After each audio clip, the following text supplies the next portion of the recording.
Hey Titans, welcome back to the Ultimate Titan channel. You guys are the absolute best. Seriously, your support means the world to me.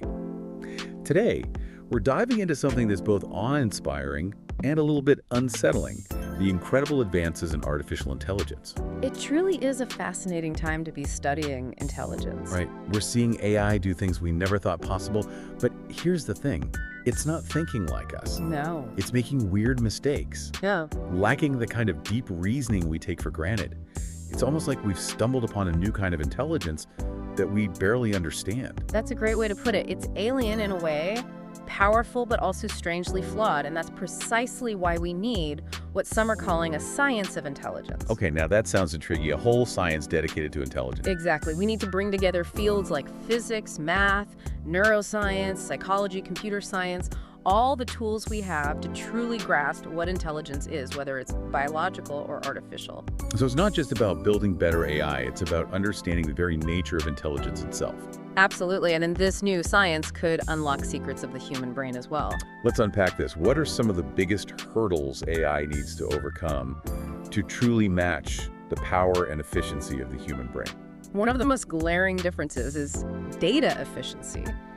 Today's AI models are trained on mind-boggling amounts of data. Imagine a language model devouring trillions of words. Trillions. Wait, for us humans, it's more like 100 million words in a lifetime. It's a tiny fraction of what these AIs are gobbling up. It's a staggering difference. It would take us thousands of years to even read all the data a single AI model is trained on. So how do we make AI learn more? Like we do, we can't exactly force-feed babies trillions of words. Well, one promising approach is creating what we call non-redundant data sets. Imagine giving an AI the perfect textbook where every sentence teaches it something truly new. That's the idea here, making AI learning super efficient. So it's not about quantity, it's about quality. Kind of like how we teach humans algorithms and understanding over just memorizing random facts. Precisely, and this is where understanding the brain's learning mechanisms becomes so valuable for building better AI. Now here's another head-scratcher for me, energy efficiency.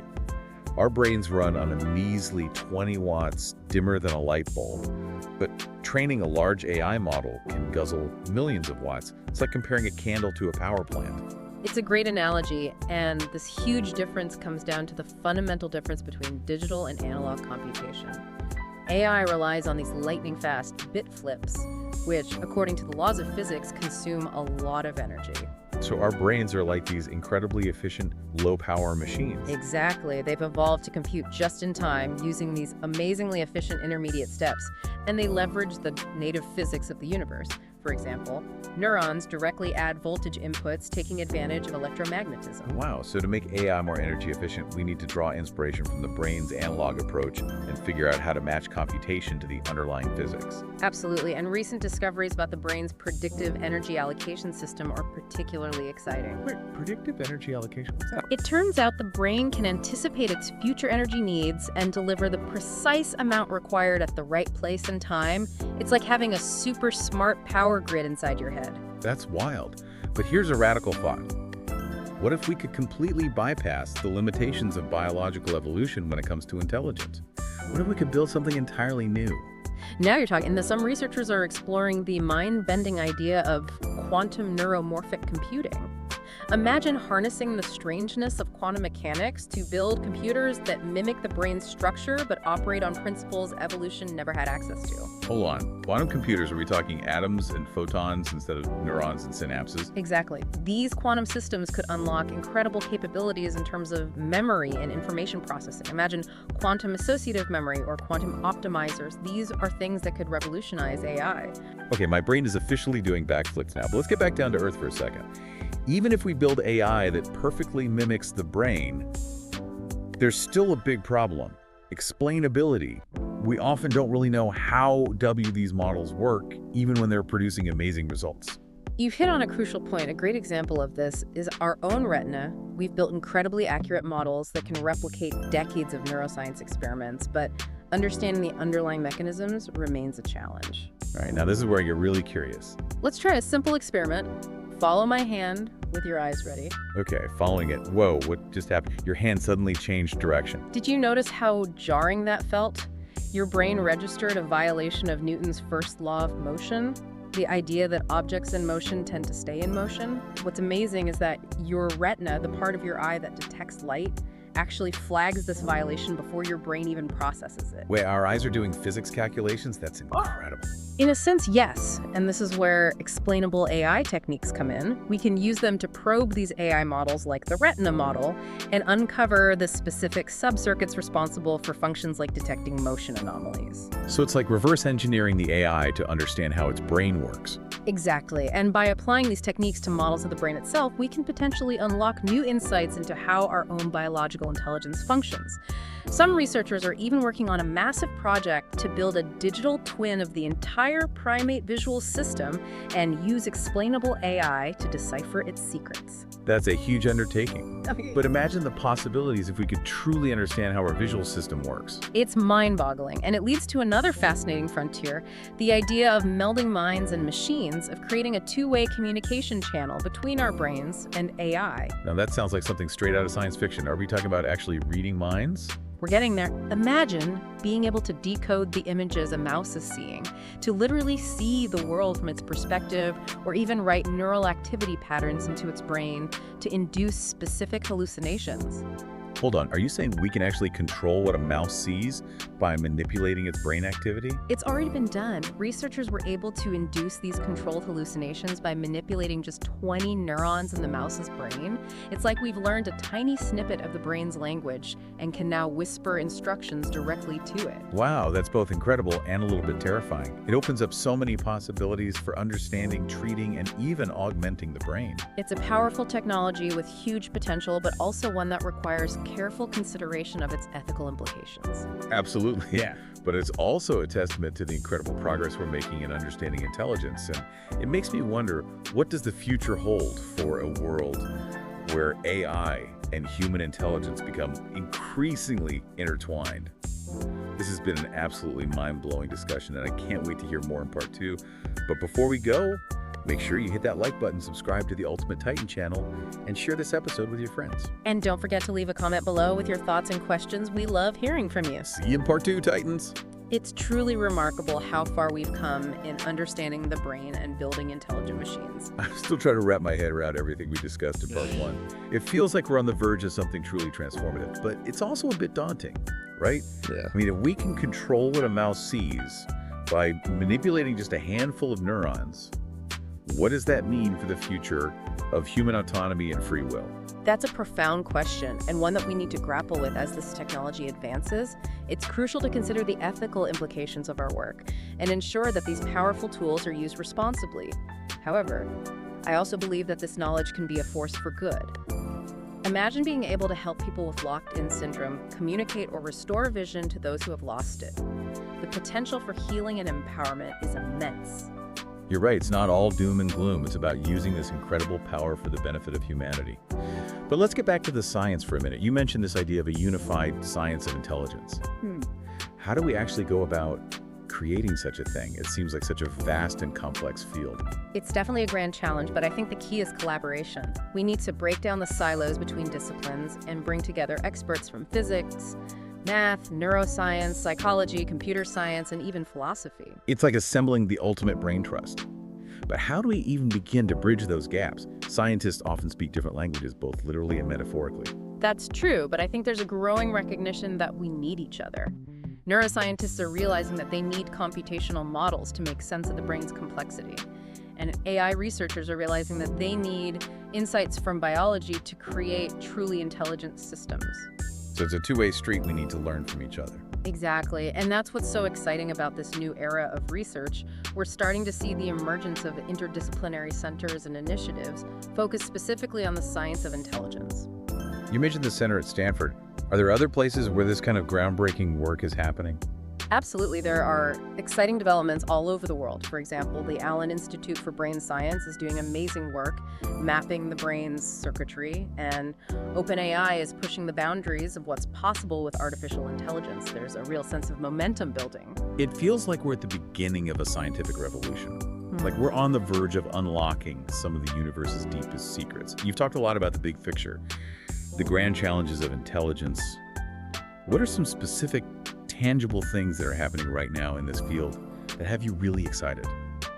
One area that I find particularly fascinating is the development of new tools for measuring and manipulating brain activity, We're now able to record from thousands of neurons, simultaneously giving us an unprecedented glimpse into the brain's inner workings. It's like having a high-definition window into the mind. And we're not just passively observing anymore, we're developing techniques like optogenetics, which allows us to use light to control the activity of specific neurons. This is giving us the power to probe causal relationships in the brain, to understand how different circuits contribute to behavior and cognition. So we're moving from observation to experimentation, from correlation to causation. That's a huge leap forward. It is, and it's opening up entirely new avenues for research. For example, we can now study how specific neural pathways are involved in learning and memory, or how disruptions in those pathways lead to disorders like Alzheimer's disease. So not only are we learning more about how the brain works, but we're also gaining insights into how to fix it when it goes wrong. That's incredible. What about on the AI side? Are there any specific advancements that have you particularly excited? Definitely, we're seeing incredible progress in areas like natural language processing and computer vision. AI systems are now able to understand and generate human language with remarkable fluency, and they're getting better and better at recognizing objects and scenes and images. It's true, we use these technologies every day. Yeah. Our phones can understand our voice commands, and our social media feeds are curated by algorithms that seem to know our tastes better than we do.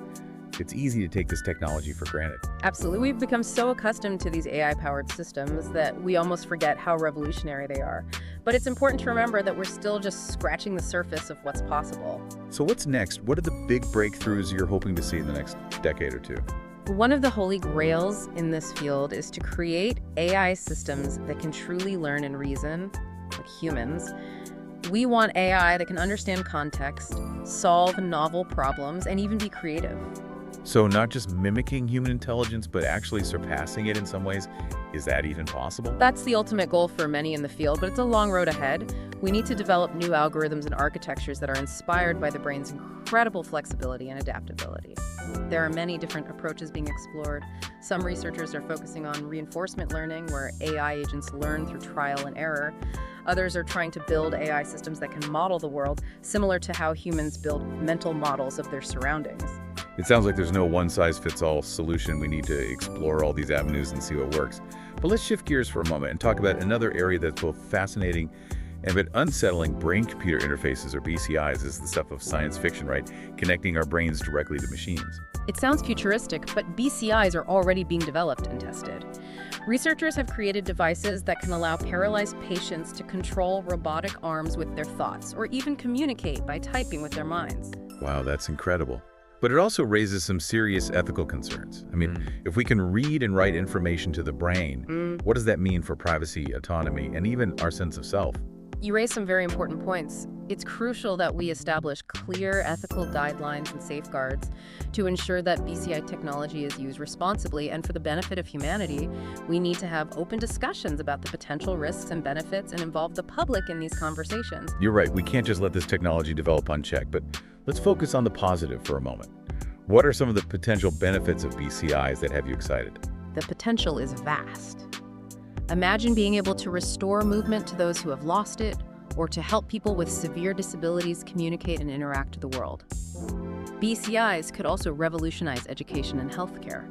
Imagine being able to learn new skills at an accelerated pace, or receive targeted therapies for neurological disorders. Those are some incredible possibilities. Yeah. But it also makes you wonder, what does it even mean to be human in a world where our minds can be directly interfaced with machines? It's a question that philosophers and scientists are grappling with as we delve deeper into the science of intelligence. We're not just learning about the brain and AI, we're also learning about ourselves and what it means to be human. That's a powerful insight. Yeah. This has been an incredible conversation so far, and I can't wait to see what other mind-blowing concepts we'll uncover in part 3. But for now, make sure you hit that like button, subscribe to the Ultimate Titan channel, and share this episode with your friends. And as always, don't hesitate to leave a comment below with your thoughts and questions. We love hearing from you. We'll see you in part 3, Titans. Welcome back, Titans, to the Ultimate Titan channel for the thrilling conclusion of our deep dive into the science of intelligence. It's been an incredible journey so far. I'm still buzzing from all the mind-bending concepts we've covered. We've talked about everything from teaching AI to be more energy efficient to the potential of melding minds and machines. And we've only just begun to explore the vast landscape of intelligence. Exactly. And in this final part, I want to delve into some of the most profound and perhaps even unsettling questions about the future of intelligence. I'm ready. Let's dive in. All right, let's start with this idea of artificial general intelligence, or AGI. It's like the holy grail of AI research, isn't it? Building machines that can truly think and reason like humans, or maybe even surpass us? It's certainly a captivating goal, one that has captured the imagination of scientists and science fiction writers alike, but it also raises fundamental questions about what it even means to be intelligent. That's a good point, because human intelligence isn't just about crunching numbers or playing chess. It's about understanding emotions, being creative, having common sense, all those messy, hard-to-define things that make us human. Precisely, and that's why AGI is such a challenging goal. We're still trying to figure out how to define and measure these aspects of intelligence, let alone replicate them in machines. So how do we even begin to approach this problem? Is it even possible to create AGI? Or is it just a pipe dream? Well, there's no easy answer. Some experts believe that AGI is just around the corner, while others are much more skeptical. One thing is for sure, though, we need to move beyond our current narrow AI approaches, which are focused on solving very specific tasks. So instead of building AI that's great at playing Go or translating languages, we need AI that can learn and adapt to any situation just like humans do. Exactly, and that requires a more holistic approach, one that incorporates insights from neuroscience, psychology, and even philosophy. Like, we need to create AI that understands not just the how of thinking, but also the why. That's a great way to put it. We need AI that can understand the world and its own place in it. AI that can reason about its own goals and motivations. Yeah, that's a mind-blowing thought. So what are some of the most promising paths toward AGI? Are there any specific research areas that have you particularly excited? There are many different approaches being explored, each with its own strengths and weaknesses. One area that I find particularly intriguing is developmental robotics. The idea is to build robots that learn and develop much like human children do through interaction with the world and social cues. So instead of programming in all the knowledge and skills, we let the AI figure things out on its own. That sounds like a recipe for chaos. It can be challenging, but it also has the potential to lead to more robust and adaptable AI systems. By allowing AI to learn through experience, we can potentially create systems that are more creative, more resourceful, and more resilient. That makes sense. It's like the old saying, give a man a fish and you feed him for a day, teach a man to fish and you feed him for a lifetime. But instead of fishing, we're talking about intelligence. Exactly. We want to create AI that can learn how to learn AI, that can continue to grow and evolve even after it leaves the lab. And that's a powerful vision. But let's shift gears for a moment and talk about something a little closer to home, the future of human intelligence. With all these advances in AI, some people are starting to worry about what it means for our own species. Are we destined to be replaced by super intelligent machines? That's a question that has been debated for decades, and there's no easy answer. Some people believe that AI poses an existential threat to humanity, while others see it as a tool that can augment our own abilities and help us solve some of the world's most pressing problems. I think it's safe to say that AI is going to have a profound impact on our lives, whether we like it or not. The question is, how do we shape that impact in a way that benefits humanity? That's the million-dollar question, and I believe the answer lies in education, collaboration, and a deep understanding of both the potential and the limitations of AI we need to equip ourselves with the knowledge and skills to navigate this rapidly changing landscape and to ensure that AI is used for good, not for harm. So it's not about fearing AI or trying to stop its progress. It's about embracing the possibilities while also being mindful of the risks. Precisely. And that requires a shift in perspective. Instead of viewing AI as a threat, we can see it as an opportunity to enhance our own intelligence, to solve problems that have plagued humanity for centuries, and to create a future where both humans and machines can thrive. That's an inspiring vision, and it brings us to the end of our deep dive into the science of intelligence. We've covered a lot of ground in these 3 episodes, from the fundamental building blocks of intelligence to the mind-boggling possibilities of AGI and brain-computer interfaces. It's been an incredible journey, and I hope our viewers have found it as enlightening as I have. I know I have, and before we sign off, I want to thank our incredible viewers for joining us on this intellectual adventure. Your support means the world to it. The Ultimate Titan channel. Make sure to hit that like button, subscribe to our channel, and share this episode with your friends. And as always, leave a comment below with your thoughts and questions. We love hearing from you. Until next time, Titans keep exploring, keep learning, and keep pushing the boundaries of what's possible.